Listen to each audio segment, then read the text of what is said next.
Selamat pagi anak-anak. Selamat pagi, Ibu. Loh, ini siapa ini kok? Oh, ini saya, Bu. Apa di sini nih? Oh, tadi pas Pak Biro mengarahkan ya, tidak menurut saya.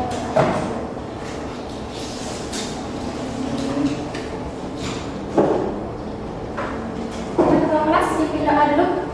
Baik, Ibu, sebelum kita memulai pembelajaran hari ini, baiknya kita berdoa.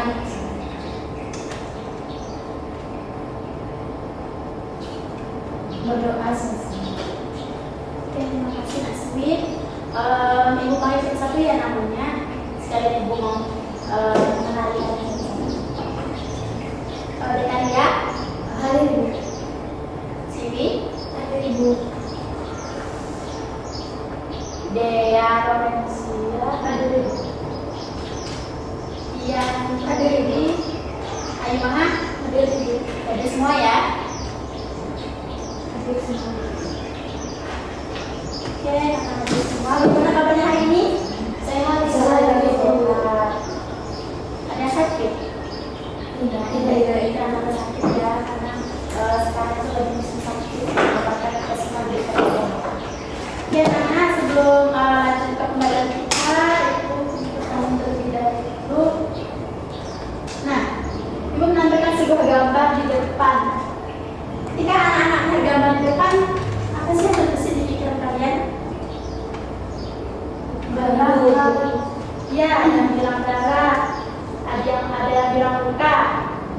Apalagi? Tergores. Ya, tergores.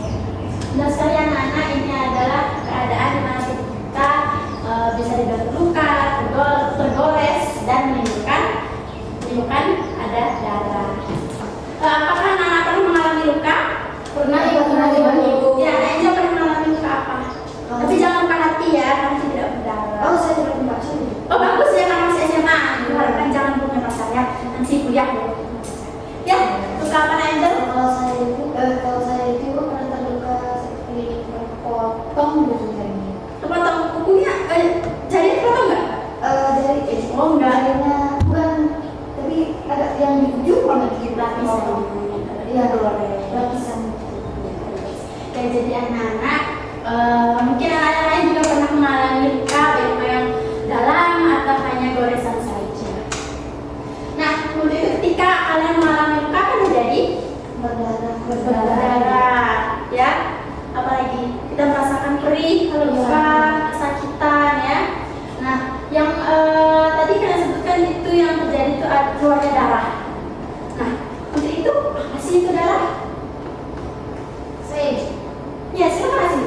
Darah itu suatu cairan yang Cairan, oke. Saya lainnya, Angel silakan. saya berbeda dengan ibu. Menurut saya darah itu adalah sel. Karena karena saya pernah dengar tadi mana itu pokoknya dia bilang sel darah merah. Tapi Darah itu cair kan, jadi dia cairan bukan Ya, kan ada istilah. ya sebetulnya cair darah. ya Nak Siwi, Nak Angel oke ya. Jadi pendapat Nak Siwi, pendapat Nak Angel itu benar. Sebenarnya darah itu apa sih? Jadi darah itu adalah cairan yang ada pada tubuh makhluk hidup, terutama pada vertebrata dan pada manusia. Jadi itu cairan Nak Angel ya. Tapi Nak Angel juga benar Nak Siwi ya, karena dalam darah itu terdapat komposisinya. Salah satunya tadi sel darah. Nah, hal ini juga terkait dengan pembelajaran kita hari ini. Kita akan belajar mengenai komposisi darah dan pembukuan darah. Adapun tujuan pembelajaran kita adalah setelah siswa selesai mendengarkan ceramah dan berdiskusi bersama, Ibu harapkan kalian dapat menjelaskan bagian-bagian darah beserta fungsinya dan dapat menjelaskan bagaimana proses pembekuan darah atau trombus. Oke, yang pertama Ibu akan membahas mengenai komposisi darah. Nah, sebelumnya Ibu izin bertanya, apakah anak-anak pernah melihat tabel reaksi? pernah Mengenai laboratorium darah? Ya. Kenapa Ibu bisa seperti itu? Karena Ibu harapkan, karena Ibu mau menggambar. Jadi biar terbayang saja ya. Tabel reaksi itu seperti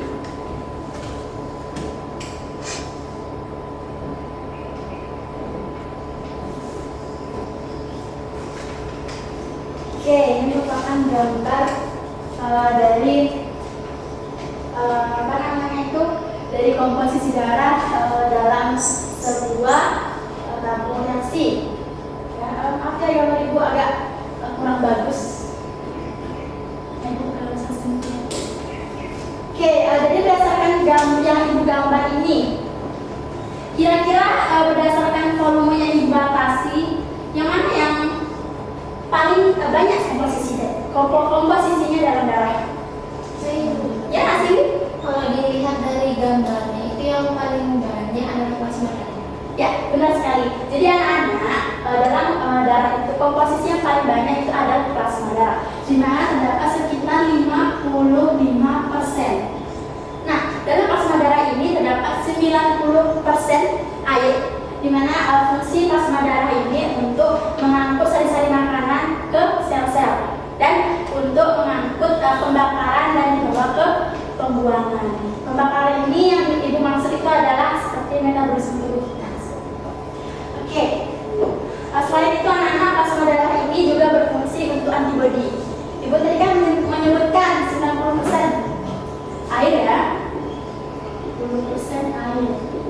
Sedangkan 10%-nya itu apa ibu? Jadi 10%-nya itu adalah protein darah.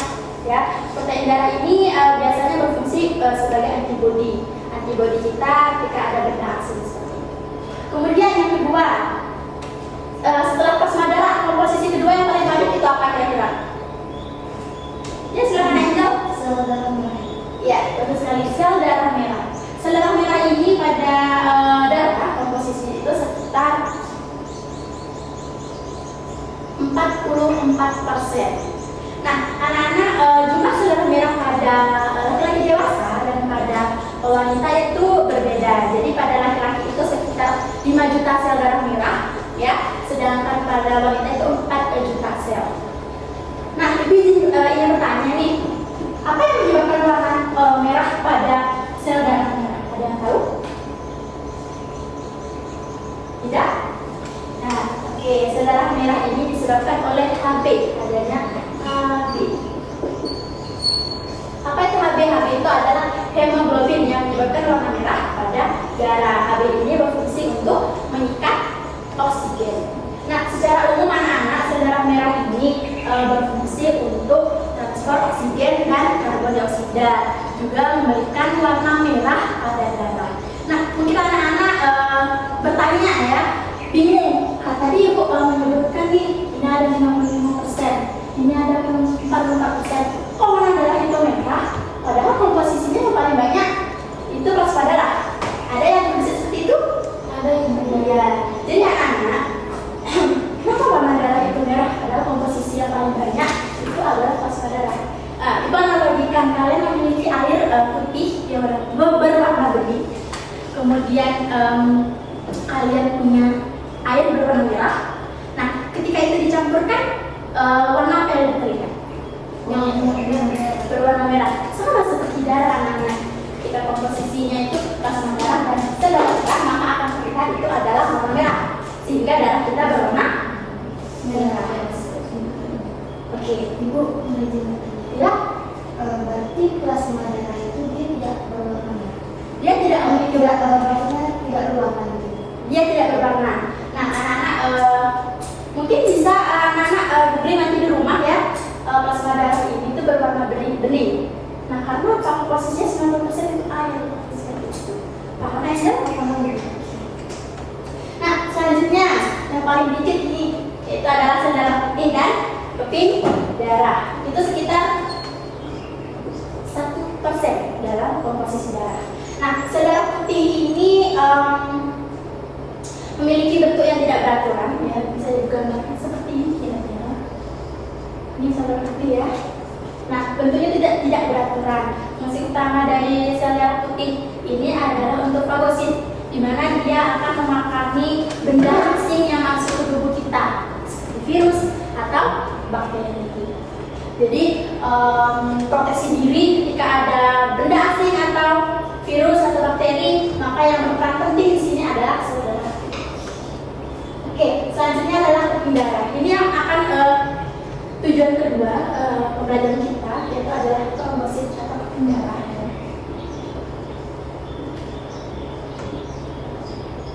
Trombosit ini juga bentuknya tidak beraturan dan berfungsi dalam pembentukan darah.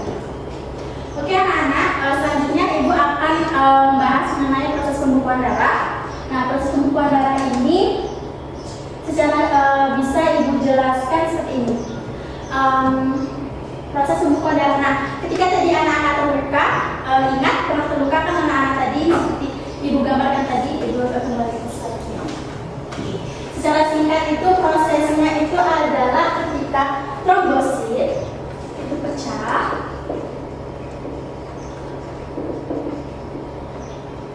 Nah, dia ini akan mengeluarkan trombokinase.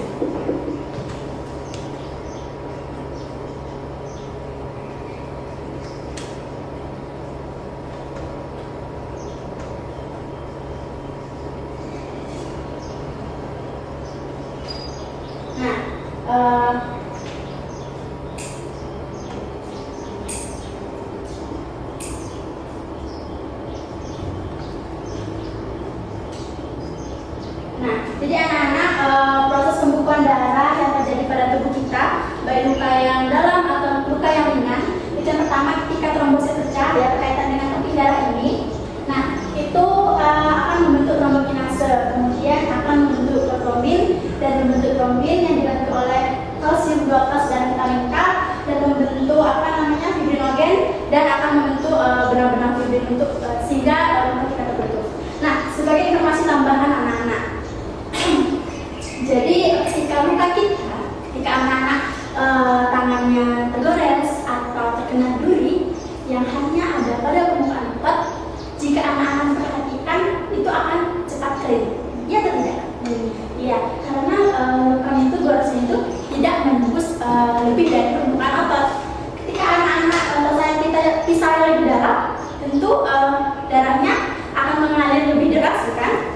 Nah, iya, karena lukanya itu sudah melewati dari permukaan otot. Oke, selanjutnya untuk memahami pemahaman kalian mengenai proses pembekuan darah, ibu akan memberi kalian sebuah video.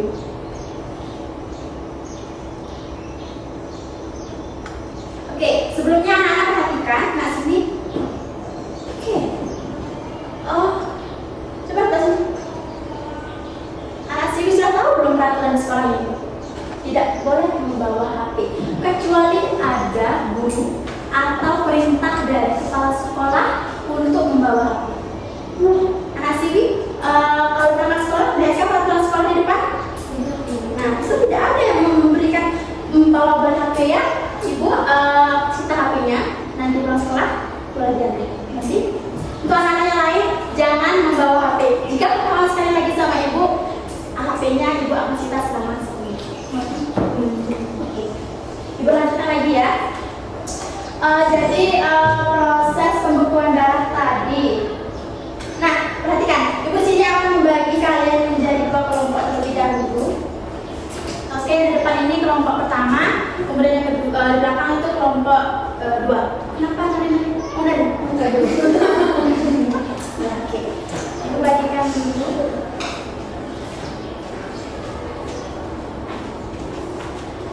Oke anak-anak, perhatikan. Di sini ibu menampilkan sebuah video proses pembekuan darah. Jadi tolong diperhatikan karena itu berkaitan dengan tugas yang akan ibu berikan pada LKS tersebut. Jadi LKS tersebut ibu memberikan dua soal. Jadi kalian diskusikan nanti bersama kelompoknya dan nanti akan diadakan presentasi terlebih dahulu lalu diskusi.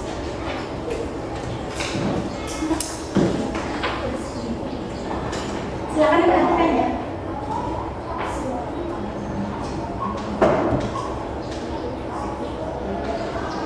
Suaranya terdengar anak-anak?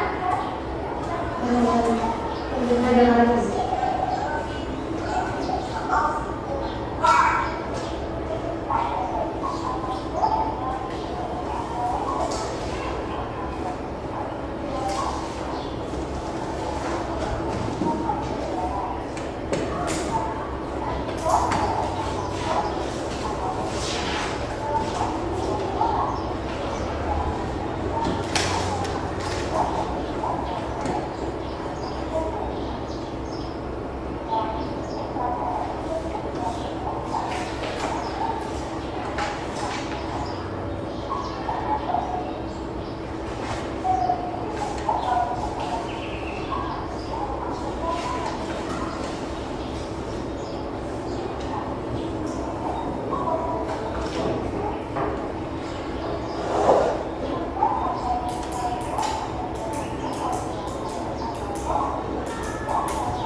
ditanyakan, boleh ditanyakan ya. Atau ada kesulitan?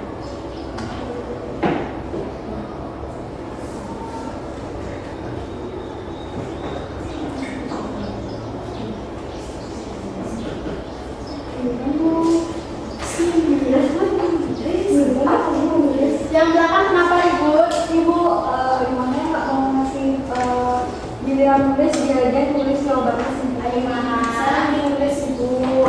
Kalau berkelompok itu harus saling berdiskusi, jangan mementingkan argumen sendiri. Ya Ibu. Oke, silakan lanjutkan.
Waktunya tinggal 10 menit ya, Nak.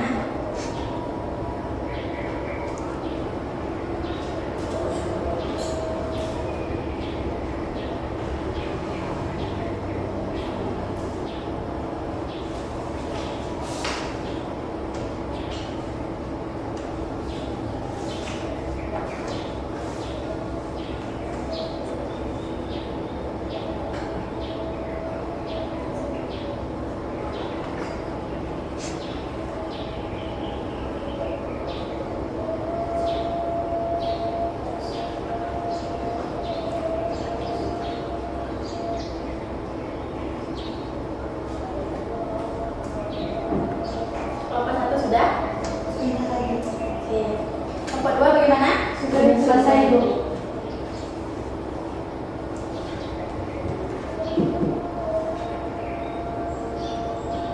Oke, waktunya sudah habis anak-anak untuk kelompok 1. Apa betul waktu tambahan? Sudah ada Bu. Oke, kita lanjutkan diskusi. Pastikan apa yang kalian diskusikan. Yang pertama, Ibu langsung saja minta kelompok 1. Boleh menyampaikan? Sebelumnya Ibu minta kalian jika menjawab tampil ke depan.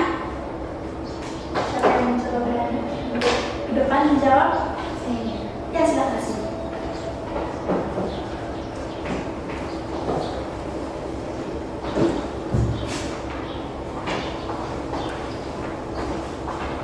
Oke, Nana di sini kenapa meminta Siri untuk ke depan membacakan hasil diskusinya? Di sini juga Ibu ingin latih public speaking kalian ya. Karena kalian sudah SMA, sudah besar, akan menginjak jenjang kuliah, mengungkapkan lebih daripada ini. Oke, lanjutkan sih. Baik Bu, terima kasih atas kesempatannya. Perkenalkan, saya Siti tadi sebagai perwakilan dari kelompok 1, yang mana soal nomor 1 yaitu sebutkan komponen-komponen darah serta jelaskan berapa persen penyusunnya dalam tubuh, serta mengapa komponen darah sel darah merah pada laki-laki berbeda dengan perempuan.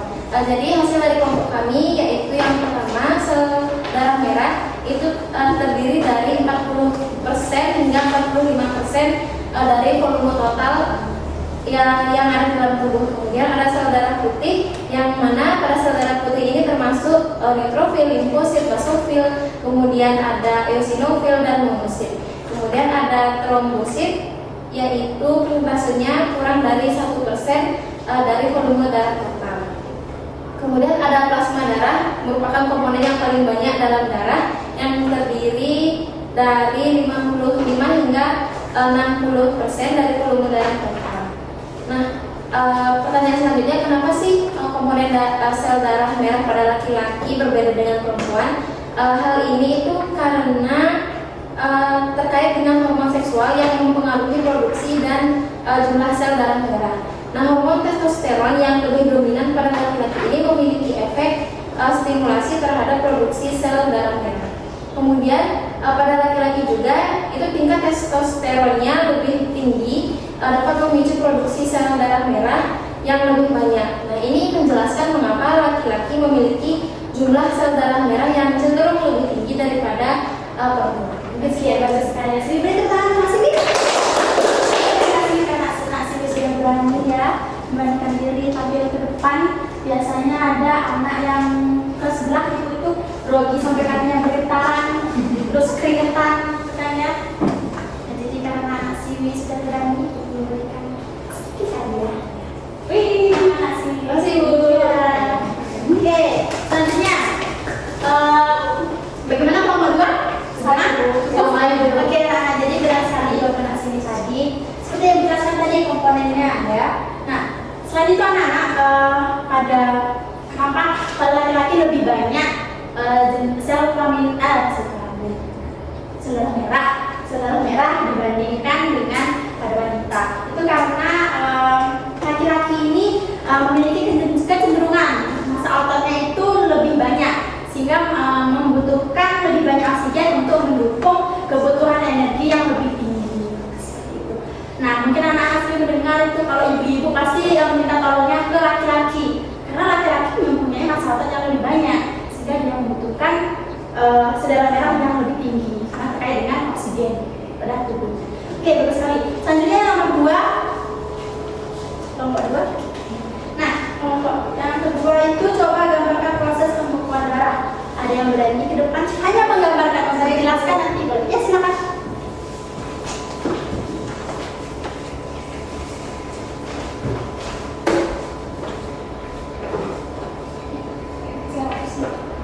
Oh iya.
Kelompok lain perhatikan ya, ada perbedaan atau tidak. Jika ada yang beda, silakan sampaikan ke depan.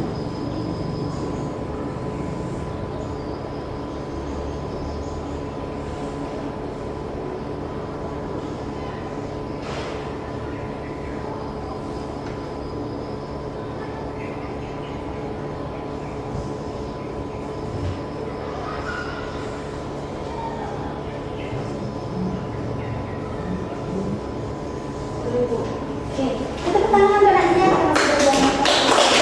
Tangan karena sudah berani ke depan. Nadia kok lono. Jadi berikan dulu.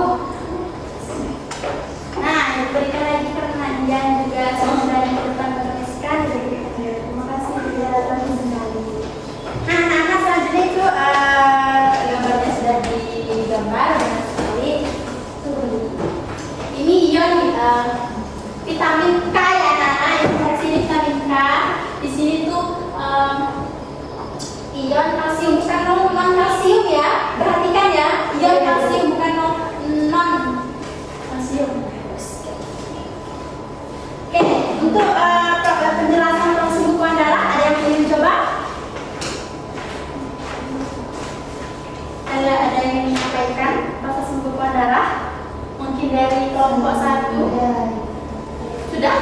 Oke, selesai. Jadi mau menjelaskan proses pembuatan darah juga sesuai dengan pembuatan ini. Jadi proses pembuatan darah itu terjadi pada saat kita kena luka. Kemudian itu pembekuan darah itu diawali dengan keping darah yang menyentuh permukaan luka. Nah, ketika pecah, keping darah ini akan mengeluarkan enzim trombokinase atau mengeluarkan enzim trombokinase atau tromboplastin. Kemudian enzim trombokinase ini akan mengubah protombin menjadi trombin dengan bantuan ion kalsium dan vitamin A. Kemudian protombin itu kan zat yang terlarut yang dihasilkan oleh hati. Nah, dari trombin ini akan membawa fibrinogen dalam plasma darah menjadi fibrin berupa benang-benang halus. Nah, dari fibrin nantinya akan menjadi menjerat sel darah, kemudian membentuk gumpalan sel darah, dan hasilnya darah akan mengukur. Oke, untuk kelompok 2 bagaimana sama? Sama, Ibu. Oke, cukup. Jadi anak-anak benar sekali ya. Jadi pembukuan darah tadi sudah dijelaskan secara detail oleh kelompok 1 dari trombosit pecah, kemudian mengeluarkan trombokinase, dan akhirnya membentuk protombin yang dibantu oleh vitamin K dan ion kalsium membentuk trombin dan membentuk fibrinogen dan benang-benang fibrin sehingga luka itu tertutup seperti itu. Oke, anak-anak karena diskusi semua soal sudah terjawab dengan baik dan kalian juga sangat aktif, Ibu harapkan kedepannya lebih aktif. Nah, anak-anak berdasarkan materi yang Ibu sampaikan tadi dan kita diskusikan, ada yang ingin menyimpulkan dari kita pelajari hari ini? Ada yang ingin dicoba? Ya, silakan Angel.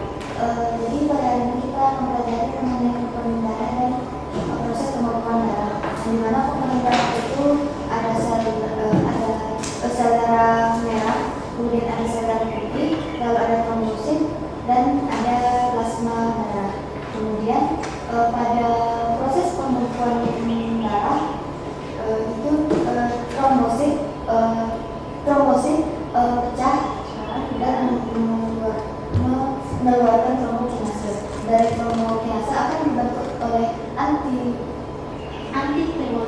antihemolisis menjadi protombin. Protombin akan menjadi trombin dibantu oleh vitamin K. Dari trombin nantinya akan menjadi fibrinogen, dan kandungan fibrin ini akan mengikat darah sehingga terjadi pembekuan darah. Sekian.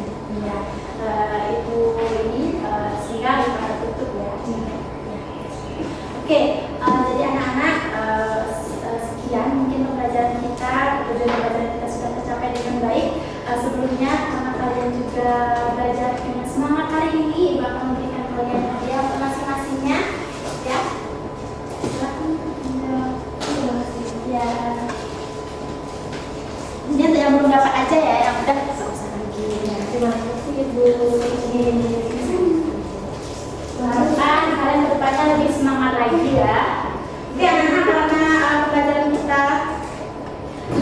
pembelajaran kita juga sudah tercapai dan Ibu harapkan kalian lebih semangat, lebih aktif lagi ke depannya. Dan oh ya, Ibu lupa, Ibu akan memberikan kalian tugas di WAG nanti dibuka di rumah ya. Tugasnya apa saja dan dikumpulkan pertemuan selanjutnya. Untuk ketua kelas nanti dikumpulkan di meja Ibu. Oke, mengerti? Ada yang ditanyakan lagi? Tidak, Ibu. Oke. Kita tutup dengan doa. Silakan ketua kelas langsung. Baik, sebelum mengakhiri pembelajaran hari ini, ada baiknya kita berdoa.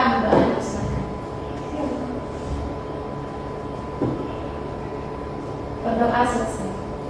Oke, terima kasih Nasiwi, terima kasih semuanya. Jaga kesehatan dan selamat pagi ya.